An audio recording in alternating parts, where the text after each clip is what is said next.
Itinerario a Venezia, Sestiere di Castello, via Garibaldi.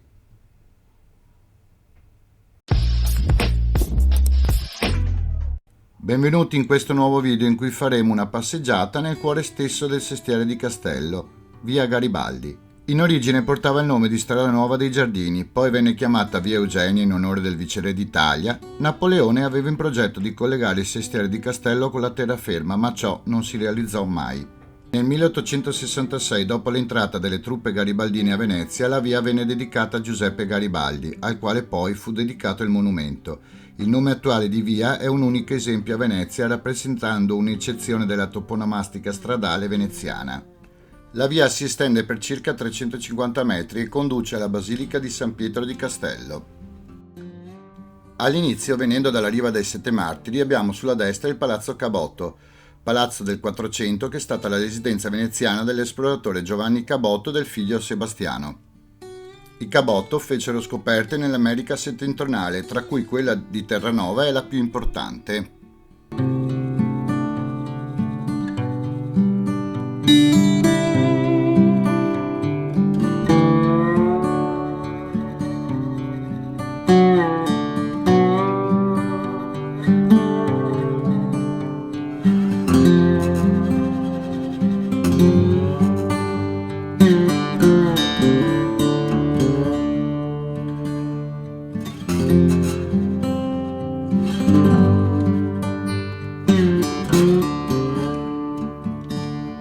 Dopo pochi passi sulla sinistra vi consiglio di vedere due corti particolari, la corte polacca e la corte delfina, di cui nella seconda di queste c'è un portone colorato molto caratteristico.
In tutta la via potrete trovare tutta una serie di posti per mangiare, dalle trattorie ai bacari, per gli spritz, alla pizzeria, al taglio, fino a un posto che fa anche i poké. La scelta è varia.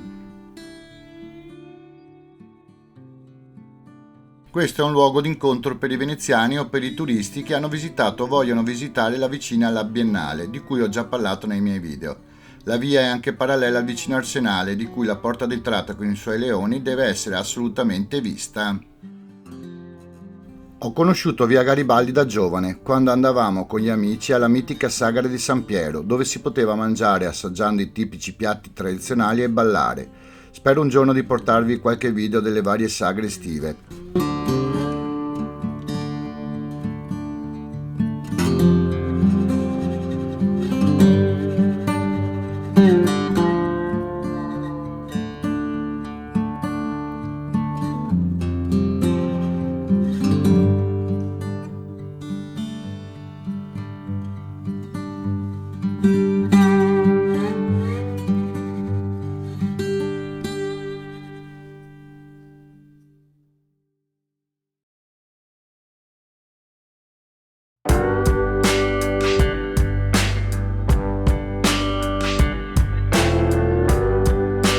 Proseguiamo quindi bevendo uno spritz e assaggiando qualche cicchetto fino ad arrivare al monumento di Giuseppe Garibaldi che ho dato il nome alla via.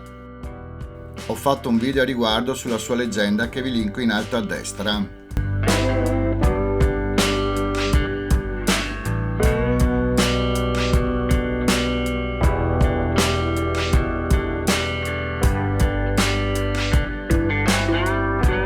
Gireremo quindi a destra per deviare un attimo dal nostro percorso per seguire un viale alberato con delle panchine che vi porterà alla Serra dei Giardini.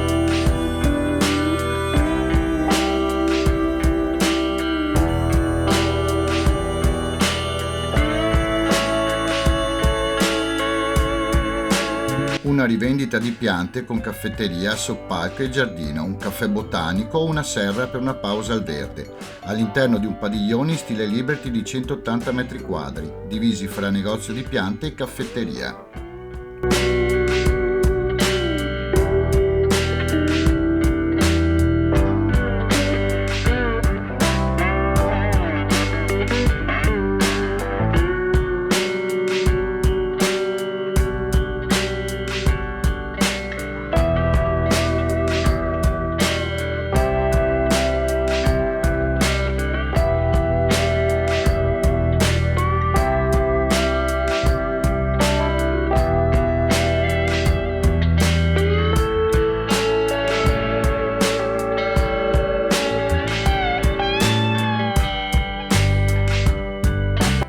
Tornati indietro per la nostra via principale, potremo vedere la mitica barca della frutta con annessa pescheria, di cui vi ho già parlato, per arrivare alla fine della via, ormai in parrocchia San Giuseppe, Sant'Iseppe in veneziano.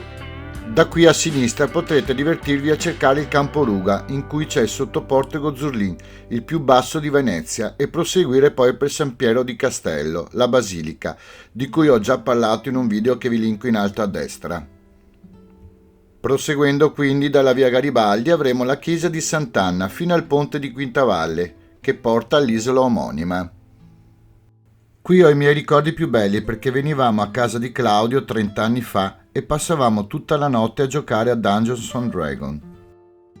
Gustatevi la vista dal ponte, da cui si possono vedere alcuni cantieri per le barche e la basilica di San Pietro di Castello. E qui abbiamo finito la nostra passeggiata itinerario.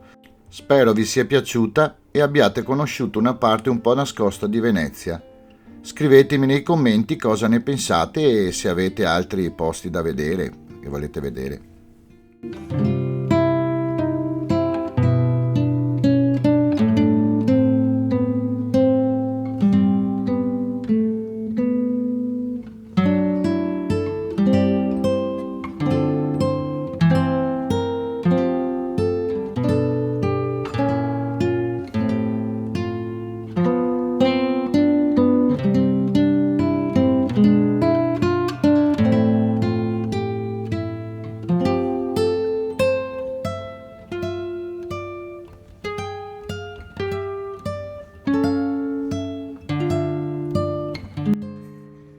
Vi ricordo di iscrivervi al canale, di cliccare sulla campanella e dare un like se vi è piaciuto il video.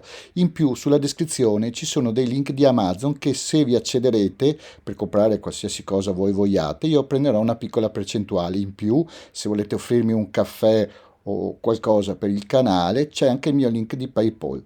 Vi ringrazio in anticipo.